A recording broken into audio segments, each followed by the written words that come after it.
Greetings everyone, my name is Etterville, and welcome back to my Let's Play of A Valley Without Wind. In the last part, I cleared out the rest of the continent from the windstorms, defeated the last two evil lieutenants, and did some more missions. Sadly, in the process, I lost my previous player character, as well as lost two of the survivors in the process of destroying or reducing the evil overlord's strength. So now, with all those out of the way, it's time to make the final push and defeat the evil overlord once and for all. The evil overlord is located in this abandoned town. And here, just like the evil lieutenants, the Chunks region is one level higher than the world's region. And of course, the enemies here are more challenging than any of the other regions due to the migration of enemy patterns and whatnot. In this case, we have the introduction of this new enemy type, the crashed land speeder robot. It fires all these miasma missiles at your character. What makes them so dangerous is that, in addition to being quite damaging by themselves, once even if you destroy them, they have a short blast radius, just like the fire explosions from the bombs we saw in the earlier missions, particularly the freefall missions. So to destroy them, you must keep your distance. Though it seems like their weaknesses are light-type spell gems, due to being dark or entropy based. It seems like most of the enemies we'll be facing here are going to be Skellybots, Urban Mechs, and the Simmer. So yeah, we have the returning small Urban Mechs, the crude Urban Sentinels, the Urban Sniper Balloons, etc. etc.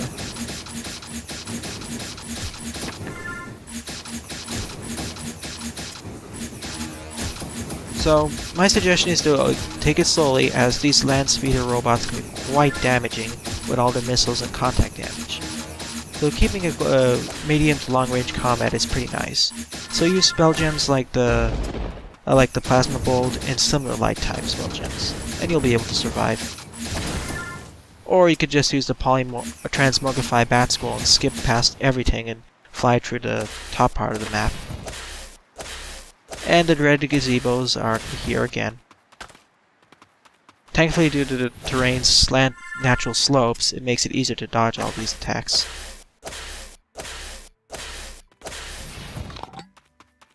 And I could have just run past it as it's a background object, technically.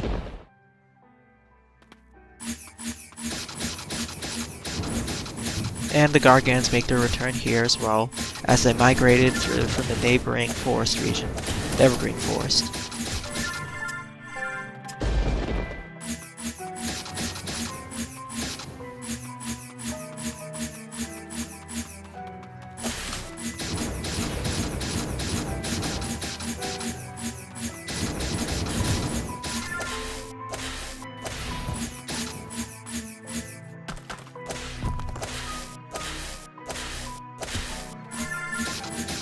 And the Highland Lights have also migrated over onto here from the Craggy Highlands region, which is also neighboring here. But really though, even though this is one of the hardest areas currently in the continent, other than, let's say, the ocean regions, it's still pretty manageable as long as you keep your time and keep your pace steady.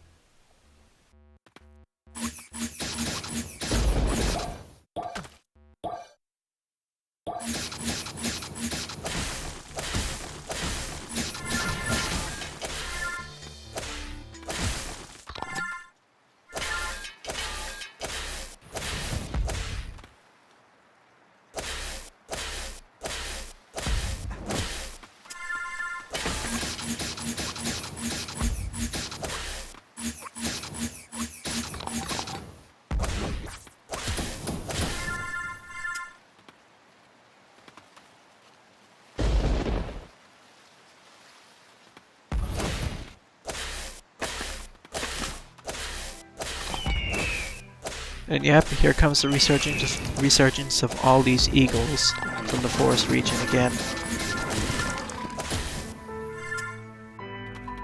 It's not too bad in this region, considering how instead of the Evergreen Forest having very horizontally wide stages, here it's relatively short. So it's manageable.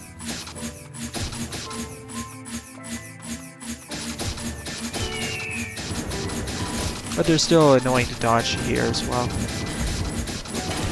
Bit easier though, considering that it's less vertically constrained as well.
Alright, we've made it to the outskirts of the evil overlord's castle, which should be coming up to the right of us.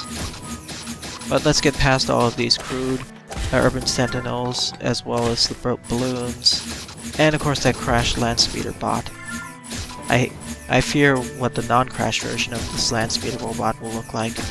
Considering how dangerous it is already, just imagine how dangerous it will be when it's mobile. If it was. And of course, there's also an unfortunately placed Dread Gazebo around here, but not too much of a new challenge.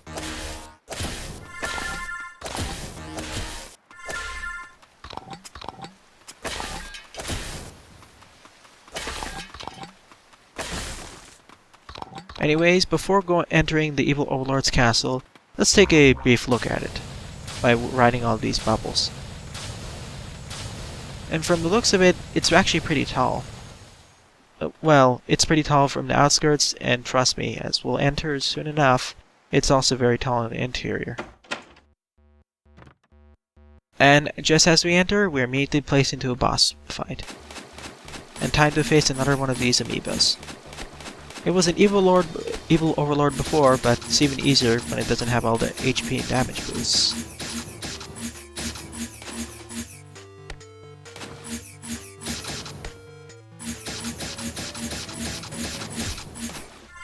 But going back to the main point, the evil overlord's castle is one of the more, I wouldn't exactly say complicated building structures, it's just that it's one of the longest ones, in the sense that you have to visit a lot of rooms if you're unlucky. As I'm showing here on the map, usually, in this case, you have to progress mostly to the right in order to reach the evil overlord himself, herself, or itself. But unfortunately, if I try taking the right path, I'll reach a locked stairwell, which is one of the new room types. And of course, to actually unlock the staircase to go up further, you have to visit the other side of the castle, one of the rooms which will actually have a switch of sorts, which will unlock the stairwell to the right, or the other room.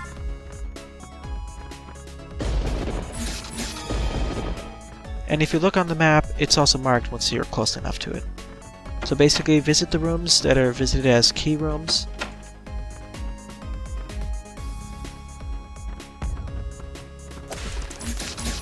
And visit the maps marked as key rooms, or switch rooms specifically. Hit the switch, and the map, on the mini-map on the bottom right, it'll show that the room is unlocked.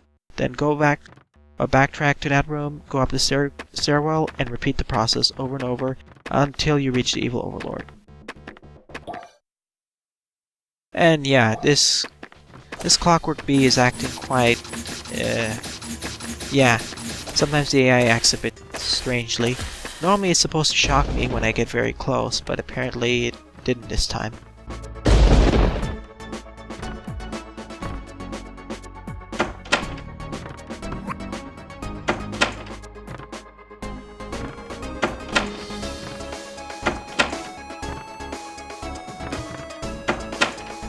Alright, the switch rooms are marked green on the minimap on the bottom right, or the dungeon map specifically.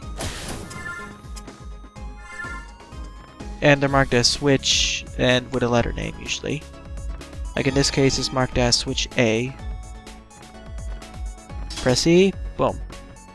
And once you actually press the switch, the room of the switch on the dungeon map will switch to a light blue of sorts, and then the corresponding stairwell, in this case stairwell A, will turn back to blue, meaning that you can access it. Rinse and repeat, and you should be able to reach the end. Now, in this case, I'll be visiting most of the rooms in this in the overlord's castle, just for sake of clarity and showing things off.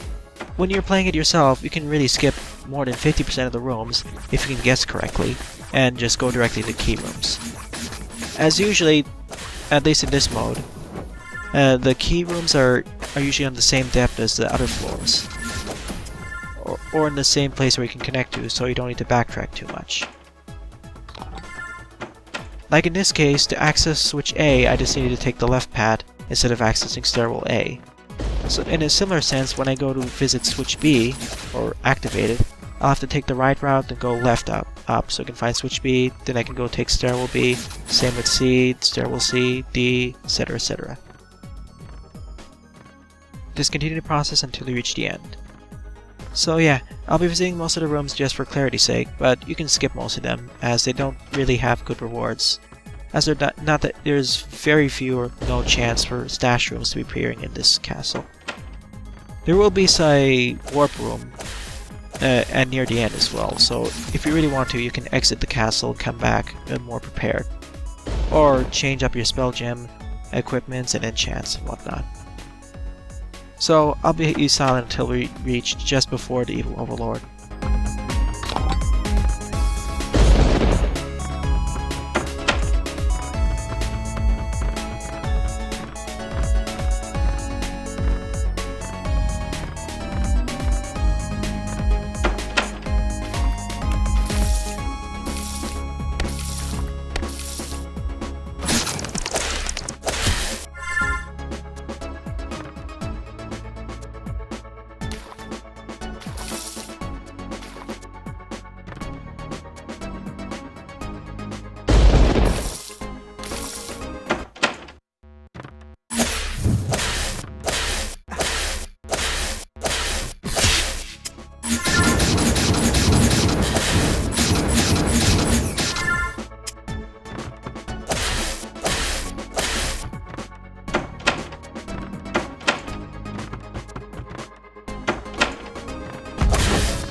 Alright, all of the rooms of this evil overlord's castle have been cleared. Now, all that's left is to take on the evil overlord. But before doing so, time for a quick checkup on my spell gems and enchants. There's a warp gate over here, so if you wish to switch out your enchants, do so over here.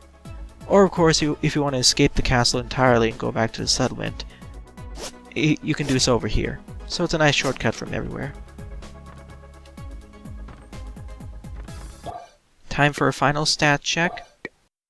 Here we're going in as Peyton Cobb, a level 5 character, and our second character for this continent. Sadly, our last one perished when fighting the underground Gargan.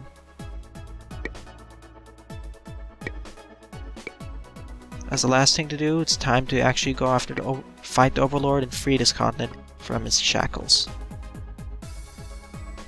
And here we are, the evil Overlord's lair. Before taking it on specifically, let's take on all of its minions first. The thing following me there is called a Secret Flame. But before that, let's look at the boss's stats specifically, when I get a chance. You'll be seeing it soon enough, but this evil overlord is a Draconite overlord, Lopefspehm, or Lopefspehm, or whatever. A level 6 Draconic overlord who is weak to entropy, 40% reduction, and strong against water, 65% resistance. What makes it so dangerous, or all of the evil overlords so dangerous, is the sense they have very high health pools, and their attacks can be quite damaging. So in this case, what I'm trying to do is trying to be very careful to not get hit by him. In this case, while Draconite Overlord's hitbox seems to actually be much smaller in terms of if it hurts me to true contact damage. My hit radius is much higher than his, so I can whip him or shoot him with my plasma bolts at much longer range. So it's much more forgiving in that regard. What the Draconite Overlords do is one of 4 or 5 attacks. In this case, he may rain down a rain of fire from the top. He may release a Seeker Flame which tries to seek in on you. Or he may release all those major living fires which try chasing you, but they can be destroyed. And of course, there are all the annoying enemies from before. His weakness is entropy, but unfortunately, my clinging factor isn't too good as it takes too much mana to cast it. And I don't really have the Clef Smoglet at a good enough level. So right now, for this type of boss, or evil overlord, I suggest using long range spells or medium range, as the whip type spells are very dangerous when he tries to use all those fireball attacks. Thankfully he doesn't have contact damage or would make it even more a danger. But still, always be cautious as there's barely any way to regen your health other than killing off the minor spawns of enemies. There are some enemy spawners on the left and right sides of this room, but I don't really count on them happening. So, bring a high level of health enchants and whatnot. And of course all these flames can also set you on fire, so it's even more dangerous. Especially when he fires his octagonal shots.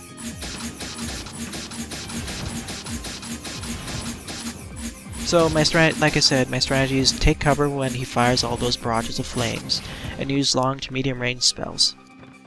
If you're feeling more tricky, you can try placing a lot of platforms all over the place, and try basically tailgating him. Or luring him around and around the room, so that you always have a good place to shoot him without getting hit by all those fireballs. Even then, though, it takes a lot of time to kill him because of his high health pool. So, yeah.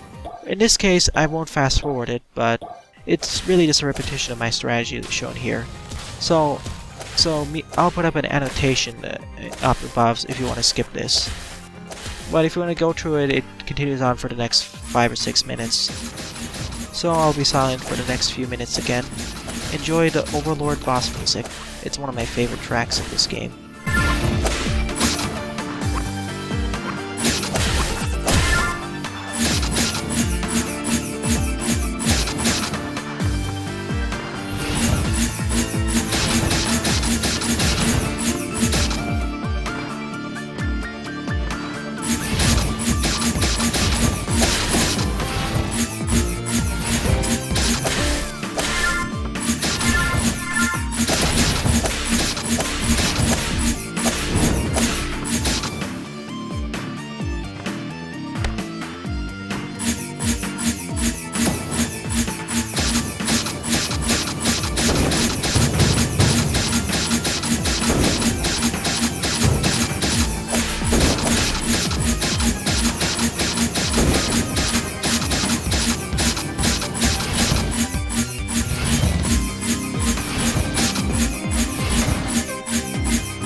only a few more plasma bolt shots, and Lopefspehm has now been slain. This continent has been freed from the shackles of this 2-story tall evil overlord. Unfortunately, like what this is saying, the survivors of this continent, the 2 left in the settlement, are stuck in a still very hostile world. Oh well, no 2-story tall overlord barking down at them. I got an epic orb, and I finally got the double jump spell enchant. So that's pretty nice. Time to go back to the settlement and celebrate.